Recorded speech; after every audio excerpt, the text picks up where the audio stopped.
नमस्कार साथियों। तो आज है 15 जून 2026।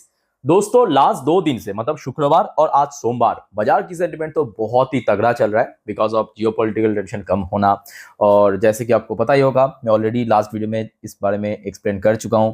दोनों ही पक्ष यानी यूएस और ईरान की तरफ से जो युद्ध विराम वो भी घोषणा हो चुका है। दोनों ही पक्ष जो अपना अपना डिमांड था उसमें एग्री कर लिया है, तो उस पर हम नहीं जाएंगे। अच्छा, जिस वजह से हमने क्या देखा इंटरनेशनल मार्केट में, जो ब्रेन क्रूड की प्राइस है, और ब्रेन क्रूड की प्राइस एक्चुअली भारत जैसे देशों के लिए बहुत मायने रखता है, क्योंकि इंडिया जो अपने नीड की, अपने जरूरत की 90% जो तेल है वो बाहर से इंपोर्ट करते हैं, और साथ ही साथ जो 50% नेचुरल गैस है वो बाहर से इंपोर्ट करते हैं। ठीक है, ऐसे में जो प्राइस है ब्रेन क्रूड की प्राइस, वो जितना गिरेगा उतना ही भारत जैसी इकोनॉमी के लिए बेनिफिशियल रहेगा, भारत जैसे शेयर मार्केट के लिए अच्छा रहेगा। ठीक है, तो यहाँ पे हम इस टॉपिक को चर्चा नहीं करने वाले। हम इस टॉपिक को चर्चा करने वाले हैं कि ये युद्ध विराम जो हुआ है, ठीक है, वो देखते हैं कि कब तक लास्ट करते हैं, वो अलग बात है।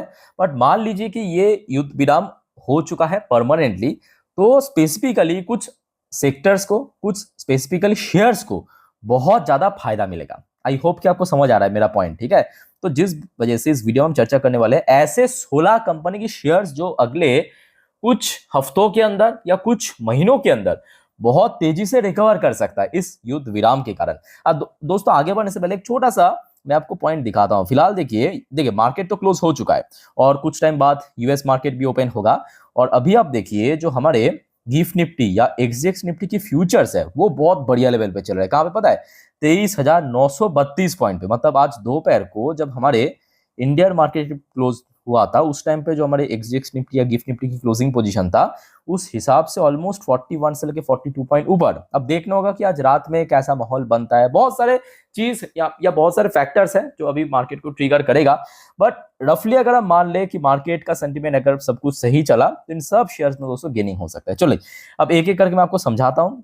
अच्छा, सबसे पहली बात यह है कि देखिए वॉर रुक जाने के कारण ऑयल प्राइस तो और ज्यादा गिर सकते हैं आगे भी। आज भी एकदम से 4-5% गिर गया, आगे भी गिरेगा।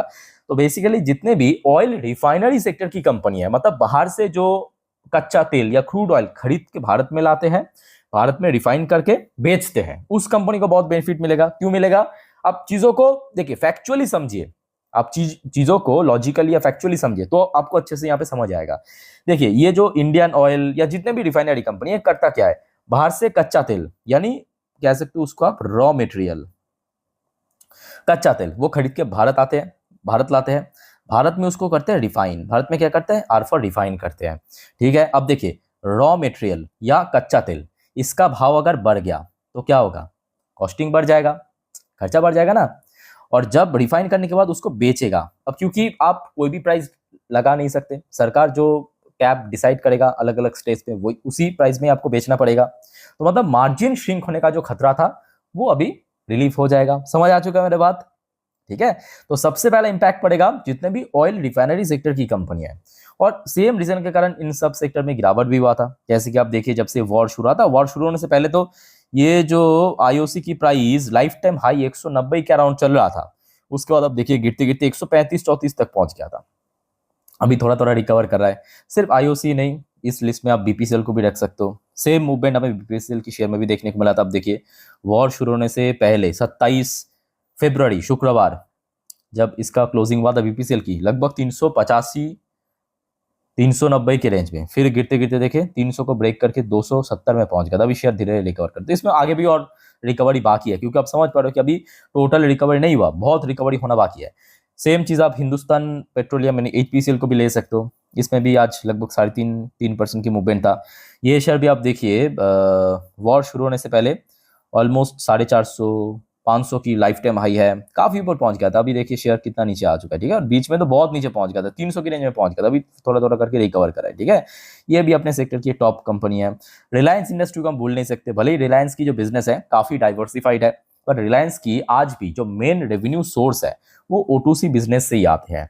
और ये भी एक बहुत बड़ी वजह था कि रिलायंस की शेयर हमने देखा बीच में काफी गिर गया था। काफी गिर गया मतलब अगर आप देखेंगे लगभग 52 लो पे चल गया था। ये देखिए रिसेंटली बात है 1250 के रेंज में पहुंच गया था। अभी थोड़ा थोड़ा करके शेयर रिकवर करा और आज फिर से 1300 की जो क्रूशियल लेवल उसको क्रॉस करते हुए, भले ही बहुत तेजी नहीं था, सिर्फ 1% ऊपर ही क्लोजिंग दिया, बट 1300 के ऊपर स्टे करते हुए क्लोजिंग दिया। ठीक है, तो रिलायंस में भी आगे रिकवरी हो सकता है, जबकि इसकी लाइफ टाइम हाई अगर आप चेक करेंगे ऑलमोस्ट 1600 की रेंज में, मतलब 1600 की शेयर, रिलायंस जैसे शेयर कितना नीचे पहुंच गया था, 1250 की रेंज में। ठीक है, तो इसमें एक अच्छा रिकवरी होने का चांस है। तो सबसे पहले इंपैक्ट कहां पे पड़ेगा, O2C सेक्टर या ऑयल रिफाइनरी सेक्टर में। ठीक है, उसके बाद दोस्तों आ जाइए, एक और सेक्टर है, ये वॉर अगर आगे, मतलब अभी तो फिलहाल रुका है, अब देखिए किस दिशा में जाएगा वो किसी को पता नहीं है। आशा रखता हूं अगर सब कुछ ऐसा ही रहा तो ऑयल प्राइस आगे भी और गिरेगा, और जितने भी ऑयल प्राइस गिरेगा उतना ही जितने भी कमर्शियल कार मेकर्स है उसको बेनिफिट पहुंचेगा। आप पूछेंगे पैसेंजर व्हीकल्स नहीं,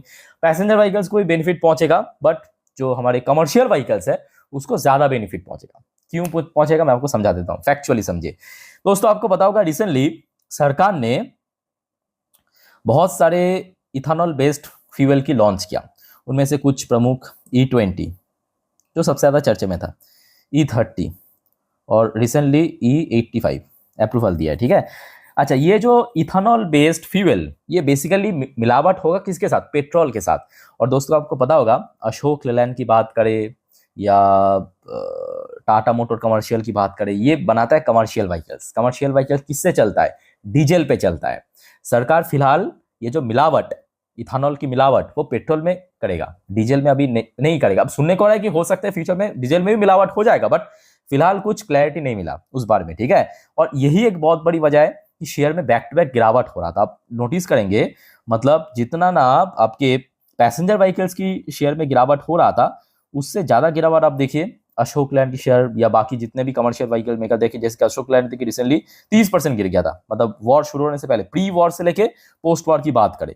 अब टाटा मोटर कमर्शियल की बात करें, इसको भी आप देख लीजिए, शेयर कहाँ पहुंच गया था, ऊपर 500 की रेंज में, वहां से गिरते गिरते 23% गिर गया। इसमें भी काफी भारी भरकम गिरावट है। तो जितने भी कमर्शियल व्हीकल्स मेकर है, मेरे बात आपको आई थिंक समझ आ रहा है, जितने भी कमर्शियल व्हीकल्स मेकर है उसको यहाँ पे बेनिफिट पहुंचेगा। आप आईशर मोटर को देखिए, और ये भी एक बहुत बड़ी वजह है कि आज जितना पैसेंजर व्हीकल्स के शेयर में तेजी था, उससे ज्यादा तेजी तो हमें कमर्शियल व्हीकल्स की शेयर में देखने को मिला। आपने नोटिस किया होगा आईशर मोटर, ये भले ही आपकी रॉयल एनफील्ड बाइक बनाता है, बट स्टिल कमर्शियल व्हीकल्स भी एक बहुत बड़ा सेगमेंट है। ठीक है, आईशर मोटर 4-4.5% मूवमेंट दिया, टाटा मोटर सीवी 4% मूवमेंट दिया, अशोक लैंड 3-3.5% मूवमेंट दिया। ठीक है, तो ये एक पर्टिकुलर सेक्टर को काफी बेनिफिट पहुंचेगा। इसके साथ साथ दोस्तों जो केमिकल एंड फर्टिलाइजर सेक्टर, जिसमें सप्लाई चेन की डिस्ट्रप्शन देखने को मिला था या और भी बहुत टाइप की हर्डल आ रहा था, उसको भी डायरेक्टली बेनिफिट पहुंचेगा।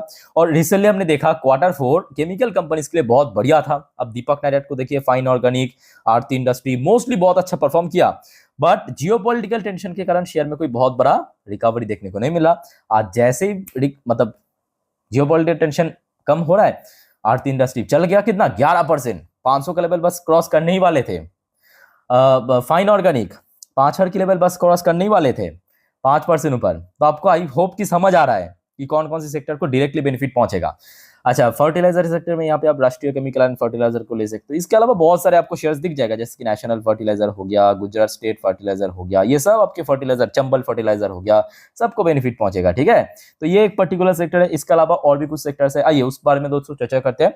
और एक छोटा सा रिक्वेस्ट दोस्तों सभी को करूंगा, प्लीज पहले आप मेक श्योर कीजिए आपने ऑलरेडी इस चैनल को सब्सक्राइब कर लिया, नहीं किया तो दोस्तों फटाफट अभी करके रख देना, इस प्रकार की जानकारी हमेशा पाने के लिए इस चैनल के थ्रू। और दोस्तों आज रात की जो 10:30 की वीडियो जो अपलोड करूंगा मैं इस चैनल पे, जिस पर हम नेक्स्ट डे मार्केट प्रेडिक्शन, मतलब कल मंगलवार के दिन बाजार किस तरह मूव करेगा या पूरे दिन शेयर मार्केट के अपडेट को डिटेल में चर्चा करेंगे, प्लीज मिस मत करना। ठीक है, अच्छा अब आ जाइए, पेंट सेक्टर को भी यहाँ पे डायरेक्टली बेनिफिट पहुंचेगा। क्यों पहुंचेगा, क्योंकि पेंट का जो रॉ मटेरियल या बेस बनता है वो क्रूड ऑयल को प्रोसेस करके ही बनता है। और पेंट सेक्टर में बात करें, एशियन पेंट्स भले आज नेगेटिव में क्लोजिंग दिया, बर्जर पेन फिर भी पॉजिटिव में क्लोजिंग दिया, ये सब शेयर्स को डायरेक्टली बेनिफिट पहुंचेगा। ठीक है, पेंट सेक्टर के अलावा अब बैंकिंग सेक्टर पे आ जाइए। बैंकिंग सेक्टर में ये वॉर का इनडायरेक्टली इंपैक्ट पड़ेगा। क्यों, समझिए पहले। देखिए, वॉर चल रहेगा तो ऑटोमेटिकली ऑयल प्राइस बढ़ेगा। ठीक है, ऑयल प्राइस बढ़ेगा तो देश में महंगाई बढ़ेगा, महंगाई बढ़ेगा तो आरबीआई मतलब देश की जो सेंट्रल बैंक है उसको क्या करना पड़ेगा, रेपो रेट बढ़ाना पड़ेगा। जो रेट उसको बढ़ाना पड़ेगा मतलब जितने भी बैंक्स है उसके फाइनेंशियल मार्जिन पे इंपैक्ट पड़ेगा। और खास करके जो बड़े बैंक्स है जो कमर्शियल लोन प्रोवाइड करते हैं कंपनीज को, समझ आ रहा है बात। तो जितने भी बड़े बैंक हैं, चाहे वो पीएसयू हो, प्राइवेट हो, उसको बहुत बेनिफिट पहुंचेगा और कहीं ना कहीं उसके शेयर में भी जल्द से जल्द रिकवर होगा कि आगे ये वॉर अगर और ज्यादा मतलब ऐसे ही बंद होके स्टे कर जाए। समझ आ रहा है बात। जैसे कि एसबीआई हो गया, एसबीआई भले ही देखिए आज बहुत ज्यादा गेनिंग के साथ क्लोजिंग नहीं दिया, इवन बैंक निफ्टी भी हमने देखा जिस लेवल पर ओपन हुआ था उसके ठीक नीचे मतलब थोड़ा डाउन साइड मूवमेंट दिया है। पीएनबी हो गया, एचडीएफसी बैंक हो गया, बड़े बैंक में आईसीआईसी बैंक हो गया। तो कहने का मतलब है कि अगर ये युद्ध विराम जो अभी हुआ है आज हाल ही में, अब देखते हैं कि कब तक ये स्टे करता है, बट अगर लॉन्ग लास्टिंग रह गया तो कहीं ना कहीं इन सब शेयर्स को डायरेक्टली हो या इनडायरेक्टली हो बेनिफिट पहुंचेगा। ठीक है, बाकी दोस्तों मार्केट के बारे में और डिटेल में जानकारी मैं आपको आज रात की 10:30 की वीडियो में दे दूंगा। सो एक भी अपडेट मिस मत करना। देखिए कहते कहते ये देखिए एक्सजीएक्स निफ्टी कुछ टाइम पहले 42 पॉइंट ऊपर था ना, अभी देखिए 52 पॉइंट ऊपर पहुंच चुका है। ठीक है, तो आशा रखता हूँ कि अगर सब कुछ सही रहा तो कल भी मार्केट रिकवर करेगा। ओके, सो वाइंड अप करता हूँ वीडियो को। टेक केयर, बाय बाय, जय हिंद।